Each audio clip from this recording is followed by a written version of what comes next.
ഹിന്ദി ഹൃദയഭൂമിയിലെ മധ്യപ്രദേശ് കഴിഞ്ഞ തവണ 29-ൽ 28 സീറ്റും ബി.ജെ.പി. ജയിച്ച മധ്യപ്രദേശ്. ഇത്തവണ നമ്മൾ നിയമസഭാ തെരഞ്ഞെടുപ്പിൽ കണ്ടു വലിയ വമ്പിച്ച വിജയം ബി.ജെ.പി. നേടിയിരിക്കുന്നു. മധ്യപ്രദേശിന് പുതിയൊരു മുഖ്യമന്ത്രി വന്നിരിക്കുന്നു. കഴിഞ്ഞ ലോക്സഭാ തെരഞ്ഞെടുപ്പിന്റെ പാറ്റേൺ നമ്മൾ കണ്ടതാണ്. അതായത് കോൺഗ്രസ് ജയിച്ചു നിൽക്കുന്ന ഇടത്ത് ബി.ജെ.പി. 28 സീറ്റ് നേടിയത്. അപ്പോൾ സ്വാഭാവികമായും ആ പാറ്റേൺ ആണ് എല്ലാവരും എക്സ്പെക്ട് ചെയ്യുന്നത്. കഴിഞ്ഞ തവണ മത്സരിച്ച് വിജയിച്ച ചിന്ദ്വാരയിൽ നകുൽനാഥ് മത്സരിക്കുന്നു.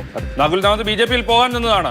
ആ നകുൽനാഥിനെ കോൺഗ്രസുകാർ അതേപടി വിശ്വസിക്കുന്നുണ്ടോ എന്നുള്ളതൊക്കെ ഇത്തവണ പ്രധാനം. കമൽനാഥിന്റെ ഫാമിലി പോക്കറ്റ് ബെറോ അവിടെ ചിന്ദ്വാരയിൽ മാത്രമാണ് കോൺഗ്രസിന് കഴിഞ്ഞ തവണ ജയിക്കാൻ കഴിഞ്ഞത്. ഇത്തവണ എന്താവും, അതിനപ്പുറത്തേക്കൊക്കെ കോൺഗ്രസിന് വിജയിക്കാൻ കഴിയുമോ നമുക്കറിയില്ല. എന്തായാലും ദിഗ്വിജയ് സിംഗിനെ പോലെ കമൽനാഥിനെ പോലെ വലിയ വലിയ കോൺഗ്രസ് നേതാക്കൾ ഉള്ള സ്ഥലമാണ്. എന്ത് സംഭവിക്കും എന്നൊന്ന് നോക്കി വരാം.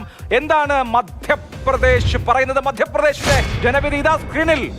26 മുതൽ 28 വരെ എൻ.ഡി.എ. ഇന്ത്യ മുന്നണി 1 മുതൽ 2 വരെ എല്ലാം പറഞ്ഞതുപോലെ മാറ്റമൊന്നുമില്ല.